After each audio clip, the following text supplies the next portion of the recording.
Niyan. Sinadya ko pang ipagawa ito sa isang Michelin star chef. Almusal ito na ayon sa panlasa mo. Tanggapin mo man o hindi. Ikaw, desidido akong ligawan ka. Young Master Kin. Salamat po sa inyong intensyon. Pero tapos na talaga akong kumain. Kung hindi ka papayag, araw-araw akong pupunta rito. Tutal, simula ngayon. Ang Urban Construction Group at ang kumpanya nyo ay magkakaroon ng mahabang panahon ng malalim na pagtutulungan. Madalas kitang pupuntahan dito. Hanggang sa tumango ka at pumayag na maging girlfriend ko. Young Master Kin. Trabaho ay trabaho. At ang personal na bagay ay personal. Marami pa akong kailangang asikasuhin na dokumento. Mauna na po ako.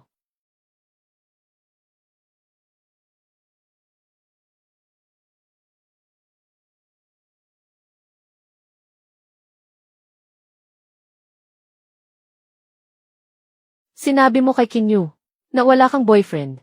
Gusto mo bang ipahiwatig sa kanya na may pagkakataon siyang ligawan ka? President Gyu, may girlfriend ka ba? Wala. Na pwede kitang ligawan? Hindi. Ako ang gustong manligaw sa iyo. President Gyu, presidente ka ng kumpanya, habang ako ay isang hamak na assistant lang. Masyadong malayo ang agwat ng katayuan natin. Kapag naging publiko ang relasyon natin, ang mga tsismis sa kumpanya, ay baka hindi ko nakayanin. Lahat ng hadlang at tsismis. Ako ang bahalang rumesolba. Hindi kita hahayaang masaktan kahit kaunti. Kailangan mo lang tumango. Pumapayag na ako. Pero, dapat ay secret relationship lang tayo. Sa kumpanya, boss at empleyado lang tayo. Hindi dapat malaman ng kahit sino. Secret relationship. Ako, si Guyansi, makikipagrelasyon. Tapos kailangang itago sa dilim. Kung hindi ka sang-ayon, kalimutan na lang natin ito. Niyan. Kung hindi ka sang-ayon, kalimutan na lang natin ito. CJ, susunod ako sa iyo. Secret relationship. President Gyu, mauna ka na. Maghihintay ako. Pagkalipas ng 10 minuto bago ako aakyat. Assistant Shen. Ito na ang pangatlong beses. Ngayong linggo na naghihiwalay tayo ng kilos. Nagmamahalan tayo. Hindi tayo gumagawa ng gawaing pang-espiya. Mabuti nang maingat para walang problema. Sa isang secret relationship, dapat ay mayroon kang profesionalismo sa pagtatago.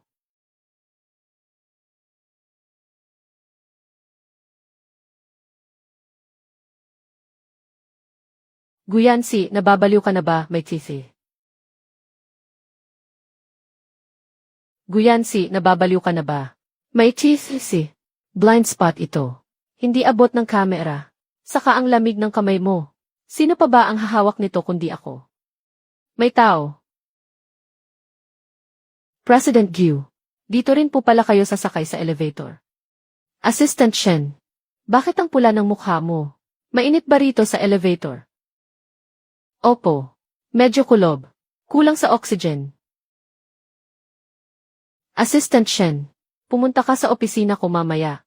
Mag-report ka tungkol sa solusyon para sa kakulangan ng oxygen. Guyansi, tumigil ka na nga.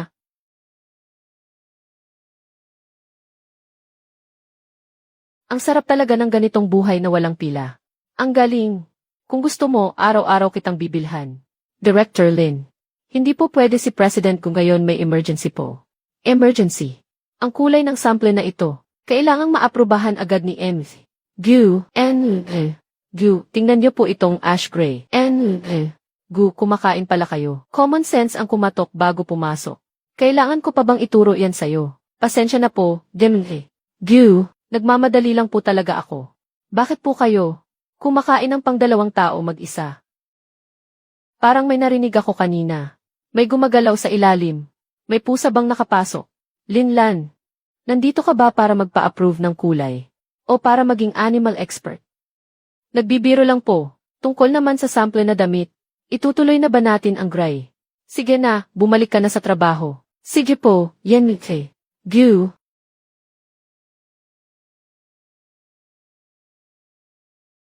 Muntik na, akala ko mahuli na tayo.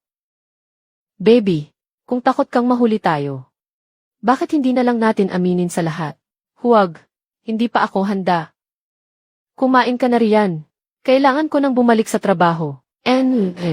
Gu, may malaking problema. Si Day Wenbo, kasama ang 5 sa pinakamagagaling mula sa design department, ay sabay-sabay na nag-resign. Lumipat sila sa kalaban nating kumpanya, ang Xingyao Group. Wala na silang pakialam kahit magbayad pa ng penalty. Sa susunod na linggo na ang annual fashion show natin.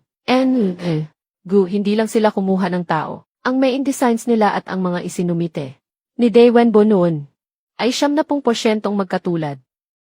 Ngayon, ang mga usap-usapan online ay pabor sa kanila.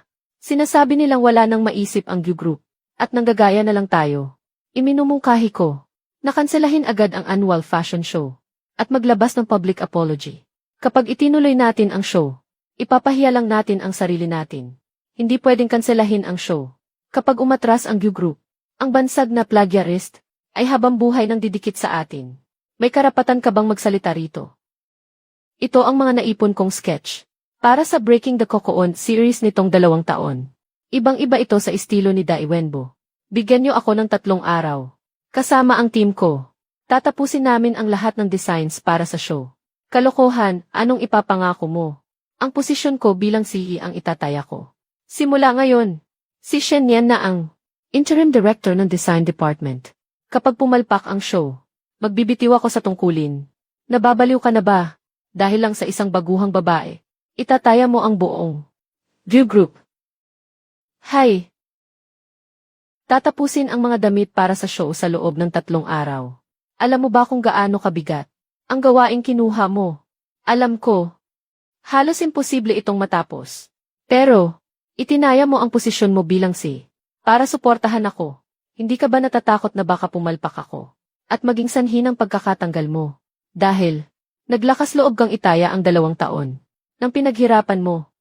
Sasabayan kita at itataya ang lahat ng mayroon ako. Gawin mo ang lahat ng makakaya mo. Ako ang bahalang humarap sa anumang problema.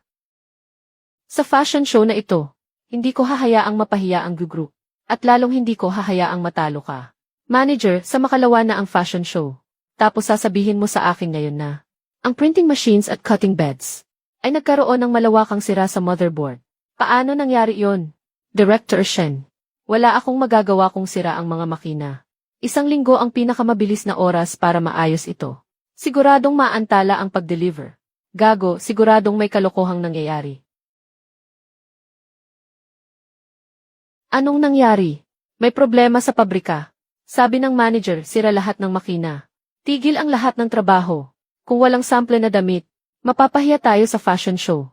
Ang reputasyon ng Gu Group at ang sa akin ay masisira ng tuluyan. Huwag kang mag-alala, ako ang bahala. Lao Zhou, iyong production line mo. Sa sangay sa Nanching, bakantihin mo lahat. May rush order ako ngayong gabi. Triple ang sahod ng lahat ng manggagawa. Magsimula na agad. Ayos na ang pabrika. Ngayon din, isama mo ang mga bodyguard ko. Sa dating pabrika, kunin niyo lahat ng tela at ilipat sa Nanching ngayong gabi. CJ, basta't may pabrikang tatanggap, matatapos ko ang mga damit sa tamang oras. Huwag kayong mag-alala, pinatay ko ang main switch. Kahit mamatay pa sa inis ang Gu Group, wala silang makukuhang kahit isang damit. Sumasahod sa Gu Group, pero tumatanggap ng maruming pera mula sa Xingyao. Manager, ang galing mong dumiskarte. Dinig na dinig hanggang city center. Di Direktora Shen. Bakit kayo nandito? Huli kayo sa akto. Kasama ang ebidensya at ang suhol. Diretso na kayo sa Economic Investigation Squad.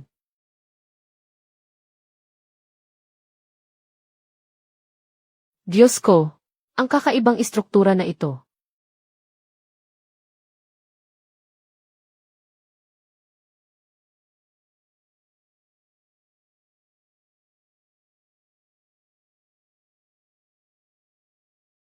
Paano ito naging posible?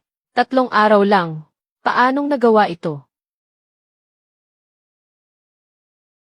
President Gu, pakiramdam ko ngayon, para pa rin akong nananaginip. Kanina noong curtain call, habang naririnig ang palakpakan, nangangatog ang mga tuhod ko. Bakit ka mangangatog kanina sa entablado? Mukha kang nagniningning na reyna.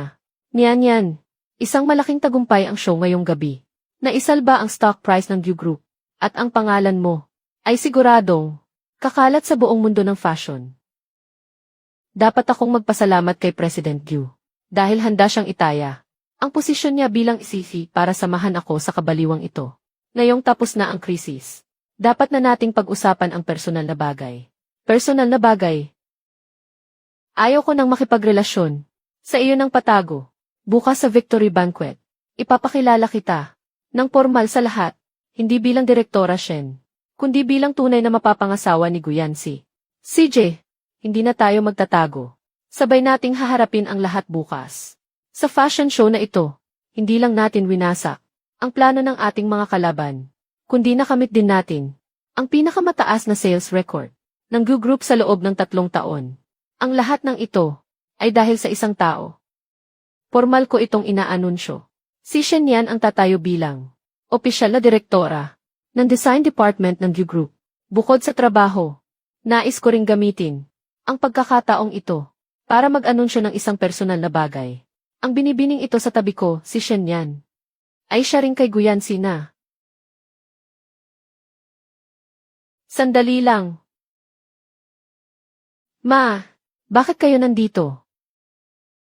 Kung hindi pa ako dumating, ang pamumuno ba sa Gu Group ay mapupunta na lang sa isang tagasilbi lang. Nagawa pang baligtarin ang sitwasyon. Magandang araw po, Chairman.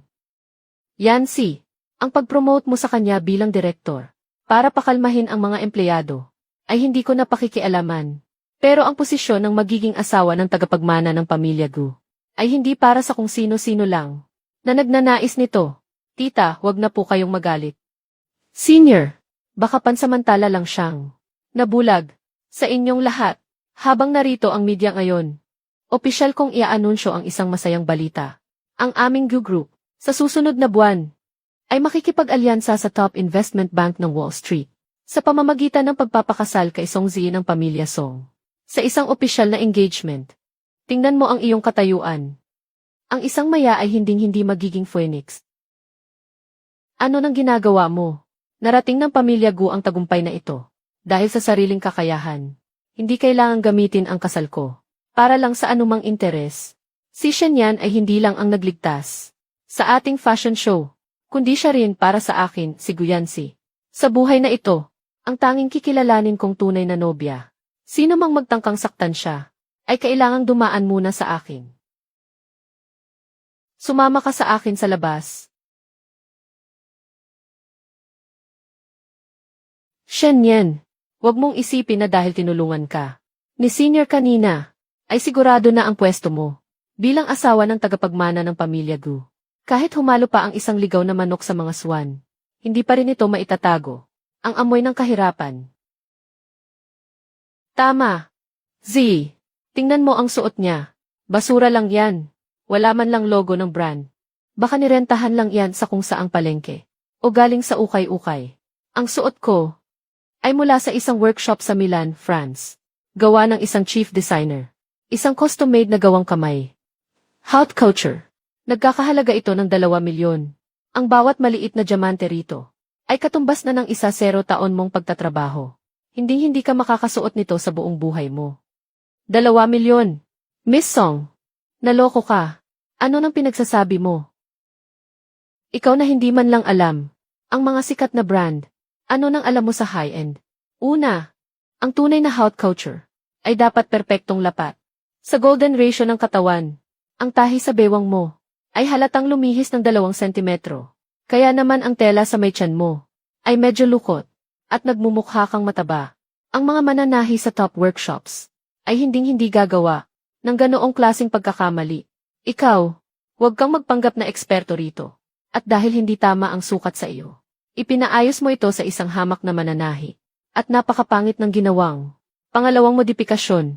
Diyos ko, kung titingnan ng mabuti parang binago nga talaga. Hindi pantay ang mga tahi. Nagdala ka ng isang sirang, out of season na damit, at ipinagmalaki mo pa sa harap ko, na isang design director. Miss Song, sino ba talaga sa atin ang nagpapahiya sa sarili? Pangalawa, ang suporta sa balikat ng bestidang ito, ay gumamit lang pala ng pinakamurang synthetic fiber, na pampatigas, sa halip na ang signature, na handmade, na horsehair lining ng brand. Hindi ito 1 milyong pisong haute couture. Ito ay isang rejected na disenyo lang mula sa runway show noong nakaraang autumn-winter.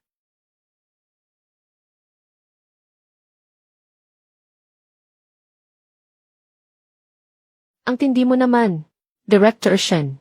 Balak ko pa sanang lumapit kanina. Para iligtas ka. Mukhang nag-alala lang ako nang wala sa oras. Para lang sa isang peking binagong gown. Hindi na kailangang abalahin. Si President Gu para makialam. Bakit gagamit ng malaking kutsilyo para sa maliit na bagay? Ang galing mo. Ang pagiging profesional ni Director Shen ay talagang kahanga-hanga. Shen yan, napakabastos mo. Si Ziyi ay isang mahalagang panauhin ng pamilya Gu. Sino ka ba sa akala mo? Para mangahas na hiyain siya. Sa harap ng maraming tao. Ganyan ba ang pinalaki sa iyo? Tita, wag niyo po sisihin si Emma. Shen, baka nagkamali lang ako. Nang naisuot na damit, kaya hindi nagustuhan ni Emma. Shen, ma, kung pag-uusapan ang asal, dapat tanungin niyo muna si Emma. Song, kung sino ang unang lumapit kay Shen yan. Para magmayabang at mang-asar. Ngayong nabuko na siya pa ang may ganang magalit. Sa tingin ko, siya ang walang pinag-aralan. Ikaw, dahil sa babaeng ito, sasagutin mo na pati ang sarili mong ina. CJ, napakagaling. Kayong dalawa, sumunod kayo sa akin. Sa lounge ngayon din. Halika rito. Huwag kang matakot, nandito ako. Ito ay dahong pao mula sa Mother Tree ng Wei Mountain. Yancy, sanay ka nang uminom ng mga dekalidad na bagay mula bata ka pa. Matalas ang panlasa mo. Ma, basta't masarap ang lasa ng tsaa. Mabuti na iyon. Hindi kailangang maging basehan ang pinagmulan. Ang mumurahing tsaa, na tumubo lang kung saan sa bundok. Kahit pa sa hindi inaasahang pagkakataon, ay mailagay sa mamahaling purple clay teapot. Sisirain lang nito ang buong timpla. Yancy. Hindi ba? Emma, Shen, tikman mo. Ang ganitong klase ng tsaa ay dapat ilagay sa pinakamagandang tiapot at ihalo sa tubig mula sa natunaw na yelo sa bundok. Kahit 1 grado lang ang pagkakaiba ng temperatura, mawawala na ang pagiging espesyal nito. Maganda nga itong tsaa, maging sa tsaa o sa tao. Ang pinakamahalaga ay ang pagiging magkapantay. Ma, kung pinatawag niyo lang kami rito, para lang magbitiw ng mga pasaring na iyan. Huwag na lang nating ituloy ang pag-inom ng tsaa. Hindi mo murahing tsaasin yan. Siya ay isang mahalagang director ng Gu Group. At siya ring magiging asawa ko. Yancy, lumabas ka muna. May ilang bagay lang ako na gustong kausapin ng sarilinan kay Emes. Shen, ma, President Gu, hintayin mo na lang ako sa labas. May mga bagay rin na gusto kong linawin sa harap ng chairwoman. Emma, Shen, naging padalos-dalos si Yancy dahil nabulag siya sa iyo.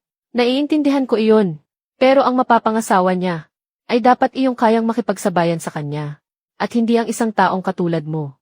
Chairman, masyado niyo akong minamaliit, at minamaliit niyo rin si Guyancy. Anong ibig mong sabihin? Kulang pa ba ang pera? Bubuo ako ng sarili kong mga tagumpay. At aabot din ako sa rurok ng industriyang ito. Pero may isang bagay kayong nakalimutan. Ginagawa ko ito. Hindi para patunayan sa kahit kanino. Nakarapat dapat ako para sa isang tao. Kundi dahil sadyang mahusay ako. Mahal ako ni Guyancy. Dahil karapat dapat ako. At hindi dahil pasok ako sa mga pamantayan ng pamilya Gu para sa kasal.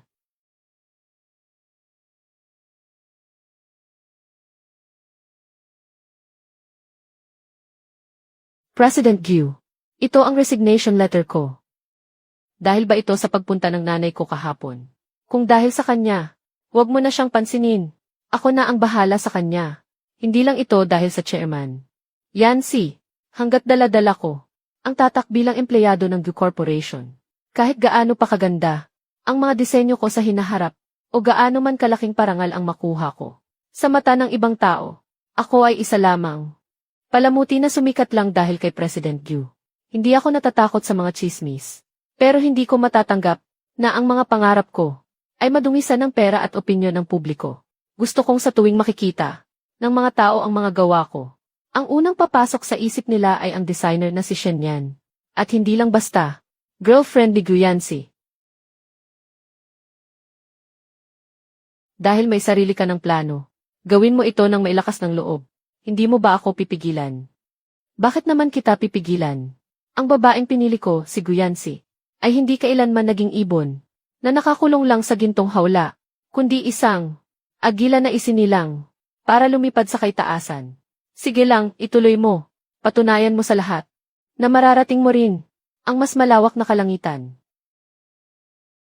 Ang tatlo ang modeling para sa main design. Sa wakas ay tapos na. 3 gabi kaming walang tulog. Ang matatanda kong buto, parang magkakalas-kalas na. Pero nang makita ko ang kinalabasan, sulit na. Salamat sa paghihirap nyo. Huwag na kayong magpuyat ngayong gabi. Bukas ng umaga, isusumite na natin ito sa preliminary system.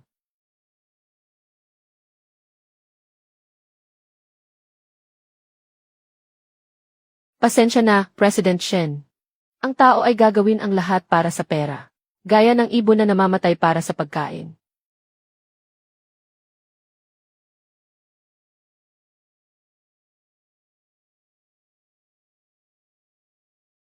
President Shen, upload na natin agad. Kapag naisumite na natin, sa wakas ay makakahinga na tayo ng maluwag. CJ, maglo-login na ako sa system.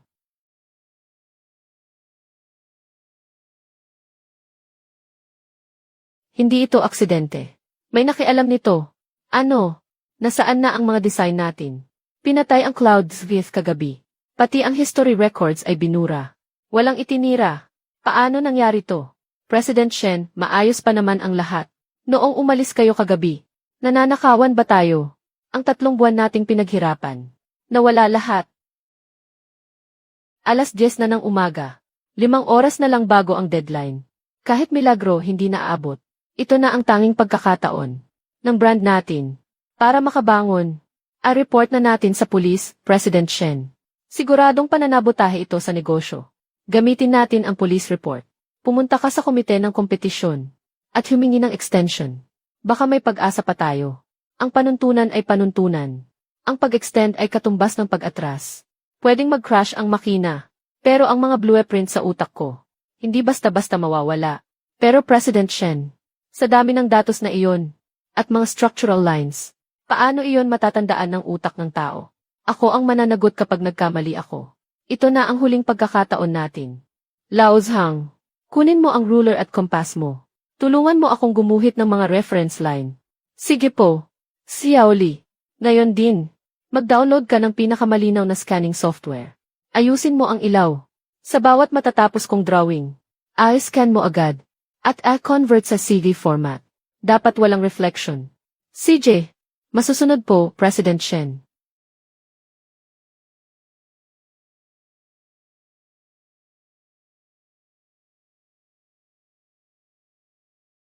Ito na ang huling detailed drawing. Xiao Li, ihanda ang pag-scan. President Shen, lahat ng mga litrato ay napagsama-sama na. May kabuuang 24 na pahina.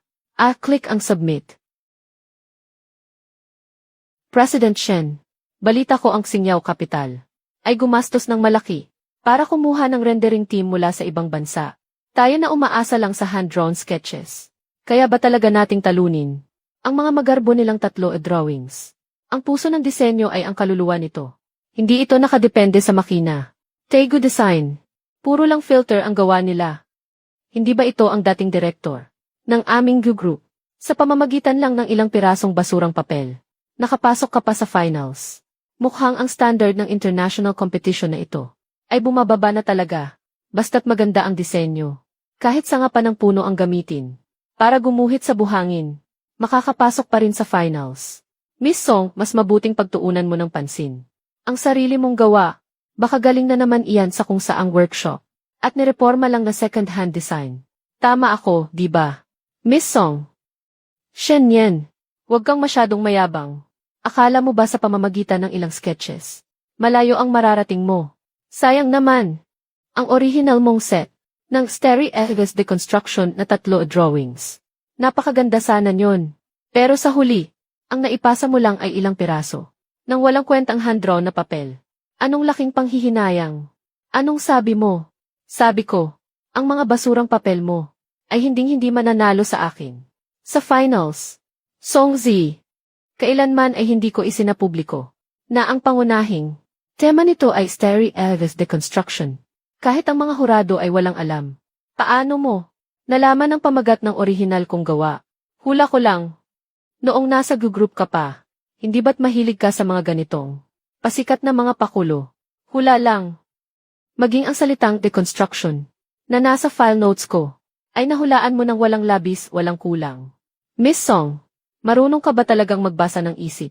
O may nakita kang hindi mo dapat nakita? Shen Yan, wag mo akong pagbintangan ng walang basehan. Magkaalaman na lang tayo sa finals. Tara na. President Shen. Bakit niyo po ako tinitingnan? Xiao Li, bumalik ka na at maghandang mabuti.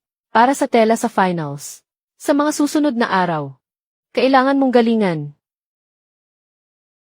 At ngayon, tawagin natin para sa kompetisyong ito. Ang pinakamalaking dark horse, ang independent designer na si Shen Yan, upang ipakita ang kanyang gawa para sa finals.